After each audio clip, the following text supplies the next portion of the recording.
Is it easy to get jobs in Finland? Oh, that's a good question though.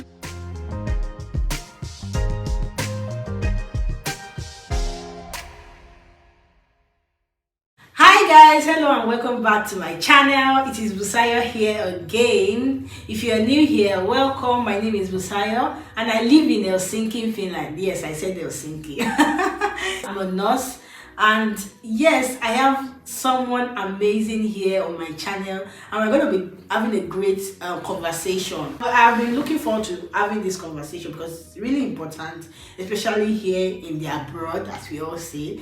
So I have here with me the delectable, amazing Bolutife. Hi.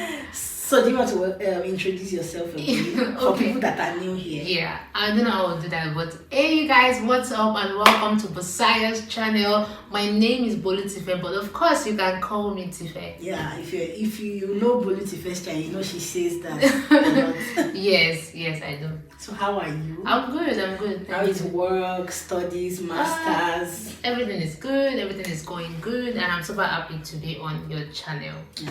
Thank you for coming. Thank you for agreeing to do this with me. Of course. So today we're going to be talking about work-life balance.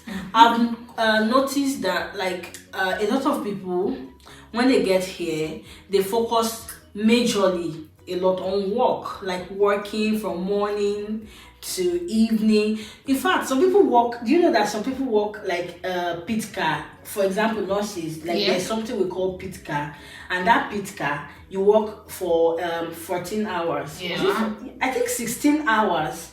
That's double shift. It's you work from 7 till 9:30. Okay, 9 or 9:30. That's long. Because you get paid double, and also you get additional bonus, like 150 euro more. So reason why a lot of people do that here as a nurse, I don't know, maybe it's common in other profession. Yes. But I've heard of people also in the IT focusing majorly on work and you have some I think they call it targets that you have to meet. So is it from work? From work. So this make you focus more on work and neglect other parts of your life. Can you give us a brief introduction about what you do? So first of all, right now I'm doing my master's in supply management, and I'm also working as a grade ACA, and I'm gonna say I understand what it means to work and school,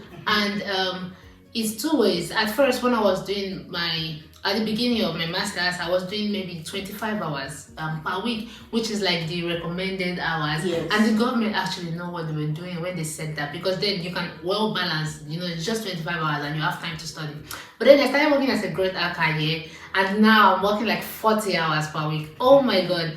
My school is neglected. My teachers are sending me a message hey, are you okay, and things like that. So I'm gonna say having a work-life balance means you have to compromise one for one. It's either you're doing super well at school or you're doing super well at work, but you can also be reduce your hours at work and understand that you don't have to make all the money now, because of course you want to get your academics or your degree. So you can just make money to live every day, and after you're done with your study, then you can increase your hours and work as much as possible. So all I'm just trying to say is you can't eat your cake and have it, just like I'm trying to do right now. But I'm realizing that I cannot eat my cake and have it. You have to compromise one, and the wise thing is to actually not over compromise. That means do a little work that helps you to survive, you pay your rent, while being successful at school. Then after school you can then use that successful degree to get a good job. Yes. One of the things that motivated this video was that I get asked a lot of time that how was I able to balance my school, because we all know nursing is demanding, right? You have to go for practice, clinical practices and stuff like that. And then I know quite a number of people that are coming here right now. They need to pay their school fees. So I try to avoid answering that question, because I don't want to put out unrealistic expectation on people on, you can work, you can do it.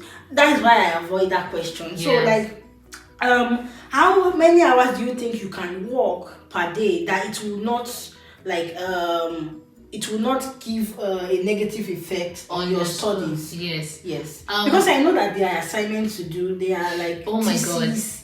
And that's one thing about Finland. They want you to be present, to do a lot of assignment and group works. So you cannot escape being in school except you are actually not doing well. So the question of how many hours per day, I wouldn't say do so and so hours per day, but I would also say like when the government says 25 hours per week, they are right. They know what they are doing. So I would say instead of 40 hours per week, 40 hours, 37.5 is like the standard hours per week. But instead of doing that, how about slash it into 2? So even if you do 8 hours in a day, another day you get free day where you can study a lot. So just limit it like 25 hours per week so that you also have time to focus on your school. Because you're not a robot. You can't work for 8 hours and then the remaining half of the day you do schoolwork. In your brain it sounds like a good plan. But try to do it out. You either fall sick or something really bad happens. So yes. Another useful tip I would like to mention, it has worked for me a lot, was during the summer, I try to work every day. Like I work back to back so that like I get to save enough for school. So during school I'm not working as much. I'm maybe not even working at all, so that I can focus on school. Then my credit don't suffer. Because can I say something about that working at all? You know, like some people know what, you know, we all have different stories and different ways and different goals. So some people are working, they're not working at all. Like for example, during my bachelor's, I wasn't working at all during school period, but during summer I was working a lot. And then people are looking at me like, you're not working, how are you living? They will be like, you're lazy and stuff like that, just because everybody is working. Yes. But look at the difference here. Then I graduated from school with an good grade and all, and then I can study masters. And then it's like, how are you studying masters? Well, I had a good grade in bachelor's. And that's because the goal is different. For me, I was mostly the only one that was my first degree. Most of them, that was like their second, third. So they weren't really focusing on it. So it also depends on your goal. If you're here from some country just to make money, fine. But if you're here like you really want to be something academically, that will also be what will drive you towards figuring out how many hours do I want to work, do I want to make money now, do I just want to make money to live, and things like that. So there's no one way to do it. Your goal is what drives you. And I won't ignore the fact that family situations can be different. We are not like, disclaimer, we are not judging everybody according to our own situation. Another thing I would love us to talk about is how are you able to maintain that balance between school, social life, relationship with your friends, and also spiritual life. We all know building a relationship with God is super important. So how were you able to like navigate that when you say weird, that's quite tricky because I'm still in school. But how are you able to do that? So I would say there's no like magic trick to it, like oh my god, I'm just super dope in everything. But I would say writing down your goals and breaking your goals down to do lists. You know, it's one thing to have workout 5 days a week, but it's another thing to have workout Monday, workout Tuesday, do this, do that. I've realized that helps me a lot. Every day I write down what I need to do and I put a little box by the side and I take it. To the extent that I write, for example, call Sister Busayo, because I tend to, ignore messages, ignore messages, ignore calls. So call your mom, I'll put it in a box because I personally cannot deal with everything by myself. But writing those things down and putting a little box by the side, it helps me. Even if on that day I did not target everything, the next day I remember that, hey, yesterday I didn't do all I had to do. I don't like that I left some box unticked. The next day I will try to do everything. So something as little as say go out for a running, I write it down. I never say this is ridiculous to write down. Pray. I try to not write prayer on my to-do list because it's not a to-do list, it's Yes. my life. Yes. So that one is a foundation you Yes. should build first of all. Like you cannot go without talking to God. Yes. And if you haven't gotten to that stage yet, that's okay. Yes, it's Start a by journey. writing it, by writing it down. Yeah, and to be honest, I won't even come here to, oh yes, I have everything figured out. No, not at all. I still struggle with a lot of these things, and I think I learned something from you, writing things down. I hate writing things down, but I'll try to like work on that. Yes. Because like it is easy to forget about yourself and focus on work alone, and to the extent that it was even taking a toll on my health, and I was pushing booking a doctor's appointment, pushing it forward and forward. Because Just, you think I don't have time. You understand? I don't have time. Like, because work is taking a larger chunk of my time. Yes. So, but then I had to like sit back and like reevaluate myself. Oh, this is not healthy. This is affecting me. I need to like figure out how to like handle things better, and I'm still figuring it out. Yeah, it's a journey. You never stop. Yes, right? You never stop figuring and it out. also like work shouldn't like affect other things in your life, especially in your spiritual life, your mental health. Yeah, everything is important. I was just saying to you, like I had this work. It was super demanding, and the pay was really small. Yeah, and what that actually helped me to do is to be courageous to leave that job. You know, people are different. Some people need a security first, like, hey, I have another job before. I was on the way to that security, but it wasn't confirmed, but I was just done. First, I didn't have time for my school. Even if I had time to go to work out, by the time I'm done working out, I'm tired just because I didn't have enough rest. It was taking a toll on me. And I was just like, you know what? Done. God will take care of me. So if that work is stressing you, courage. you guys probably thought I was crazy. Like, my brother was like, are you okay? Like, have they told you they're gonna hire you? I said no.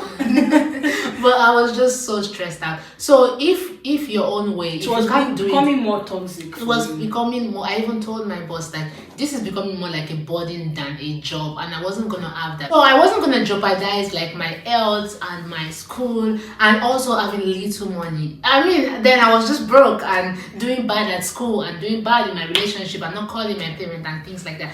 Of course, the older generation might think that, oh no, you have to endure. No, I'm not enduring. But my point is that even if your way is not just leaving that place, if your way is looking for another job, do it. If that's your way, if you need that security, that's the most logical thing. Don't be like me. The most logical thing is to look for another job. Just endure a little bit, look for another job. But don't let that be like, oh, now I'm gonna endure and be here in this bad situation. No, because you need to thrive in every area of your life. Balance is important. It's very, very important. And for you to be able to balance, one thing cannot then be taking all your energy. So if one thing is taking all your energy, how can you give to the other part? And you're just I don't want to use the word depressed, but then you're just down just because of one thing, and then you get home, you can't focus on school. So balance is super important. Well, I have a question for you. I know you are the oldest, but then I was talking about balance. What's your idea of balance? Because I feel like we have different ideas towards it. And that's true. Yeah, for me, the idea of balancing for me is that I have everything in check. My work, my mental health, spiritual life, family life, everything is on check, and like nothing is suffering or lagging behind. So that's my own idea of balance. Okay, same here. I would like you guys to comment in the comment section what is your own idea of balance. Let us know. We can learn from each other. And the disclaimer here is that this is our own opinion, and it can never be generalized. Everybody have their own way of balancing things out, and you have to figure that out yourself. Talking about balance and understanding yourself, it's okay to not take on everything. For example, some few years ago, this is a funny example, but some few years ago, I have a friend that was like, hey, Tifa, let's go learn Finnish. And then I thought that, hey, I'm studying at that time my bachelor's. I'm studying my bachelor's. I am schooling as well. And I'm studying my bachelor's and I'm working as well. Realistic. I'm not ready. Yeah. It's not so it's okay because everybody is doing it. Doesn't mean you have to do it. It's okay to take advice. That's and true. consider. I agree because I think that was what has been preventing me from learning how to drive, because I don't just have find the right time to focus on that. And I hate doing things halfway. I don't like it as well. I feel like if I'm doing it, I should be consistent with it. So if I evaluate, would I be consistent with this thing? No, I won't. Let me not do it sometimes. But the important thing about evaluating is that because sometimes we might be wrong, you might now be lazy, I'm not ready. Oh, I'm not ready. Yes. Get the friend that can give you honest review, hey, do you think I'm being lazy with this? Look at everything I'm doing and all those kind of stuff. So then you can think that, okay, in my opinion, you're just not ready. In my opinion, you're being lazy. Yes. You know what I'm so basically you have someone that you are accountable to. Yes, that's very important. Very, very important. And something we used to say, if you're coming to Finland, networking. Oh, talk to friends. Yes, I actually have that question. That how were you able? Is it easy to get jobs in Finland? Oh, that's a good question though. I think now it has gotten better than when we came. I agree. I was still having that conversation yesterday. It has gotten way better, and even the job sector has gotten better. Before it was going to be only cleaning and all the stuff, but now you can work in a factory, you can work in the restaurant.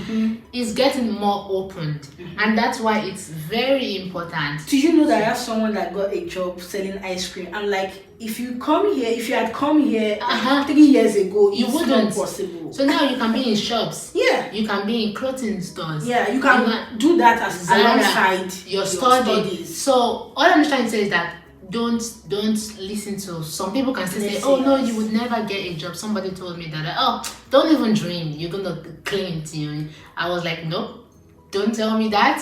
So those kind of things.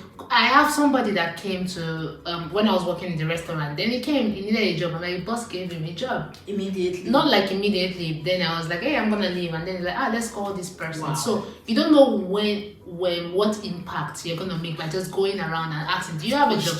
You keep getting rejections, but one time it's gonna click. So try every way possible. Talk to as much people as you can. It might be difficult.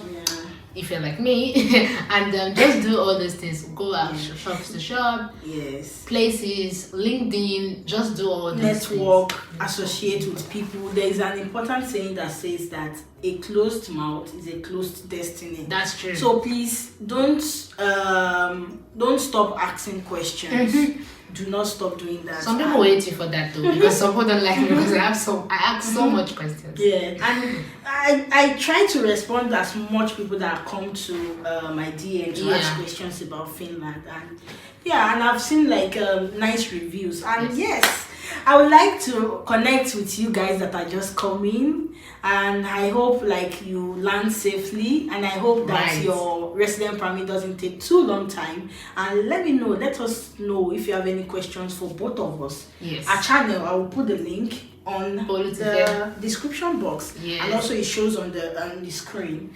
Her name is Bolutife, and she has a channel of her own. Yes, I do. Please follow us, subscribe and watch our video to the end. It means a lot. It means a lot if you subscribe, and recommend to somebody hey, do you want to go to Finland? Check out these channels. And thank you so much. Thank you for watching, and that's a bye.